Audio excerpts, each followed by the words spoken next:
Good morning, guys. Just want to take some time and give you some final AP test advice. Today's the day you've been working for all year. This is why we've been doing the mandatory test packets and the mandatory tests and the reading packets and everything else and all the reviews and study guides and all that. So today's the day. So I just want to wish you all good luck. Thank you for a great year. But we got one more thing to do. But we got to finish strong. And this is the last test that you're going to have to take this year in AP. So we got to do a good job on it. You know the content. You know the branches of government. You know how they can check and balance each other. You know the legislative process, and you know how a bill becomes a law. You know the documents. You know the Constitution. You know court cases. So now we just need to apply it. One big advice is answer the AP way. You're going to have a couple questions today. You need to answer the AP way. AP is very clear on what they want done. They want things done a specific way. So, for example, this, for the argument essay, this connects to my line of reasoning because dot dot dot. Or for the application question, this connects to the scenario by dot dot dot. Again, answer the AP way. They want things done very specifically. Going back to the argument question, you need to establish your line of reasoning. With the word because.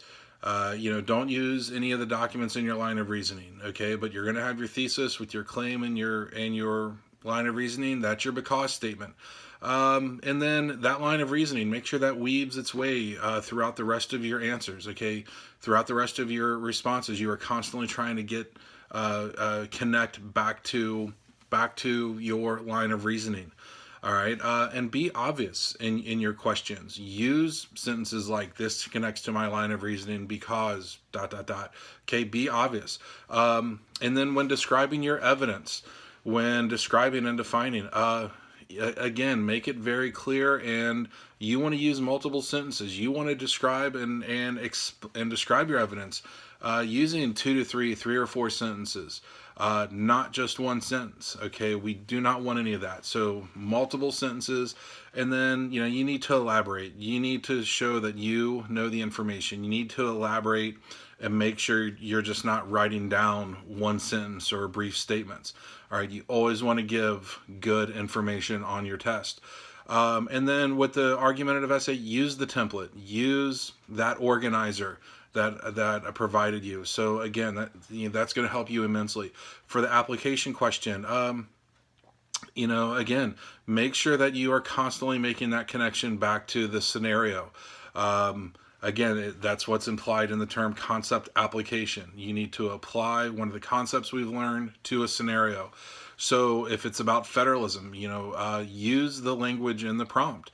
One advantage of federalism is, or a second advantage of federalism is, or, if it's about executive agreements, executive agreements increase the president's ability to make foreign policy by dot dot dot. Okay, be very specific, and again, connect your response to the scenario given. They will not award you a point if you don't do this. You have to make that connection. Use names from the scenario. So President Trump did this. President Obama did this. Don't just say the president. Or if you mention if they talk about a specific law, mention the name of that specific law. Or if you say the president will issue an executive, or if President Trump will issue an executive order, what might that executive order be? Or Congress will pass a law. Well, what might that law say? Okay, again, you have to be very specific. You have to do more than just identify. Again, the concept application question is describe, define, and connect. You have to do those things. All right. And again, use that checklist. So use your templates, use your checklist, and you'll do fine. And then also leave a minute to proofread. All right, go back through, make sure you are making those connections. Go back through and make sure it's connecting to your line of reasoning or back to the scenario.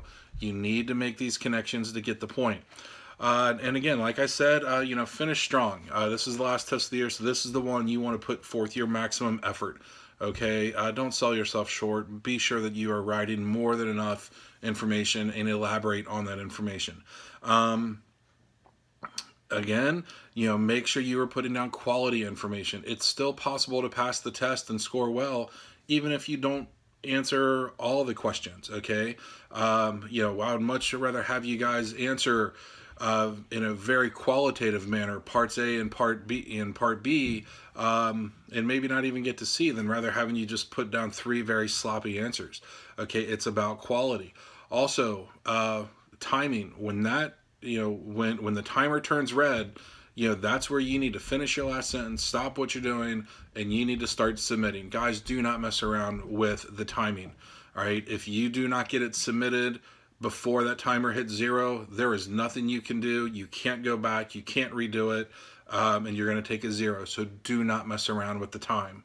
Okay. Also, do not Google, do not copy and paste, do not open a shared document. This will also earn you a 0. AP is very serious on that. So please, please, please, just do things the right way.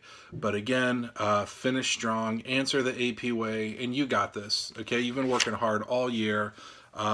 So just do a good job. Trust yourself, trust your instincts, trust your knowledge, and you'll be fine. If you have any questions, please get back to me, and I'll try to answer any questions you have. If not, take care, good luck, and you guys are going to do great.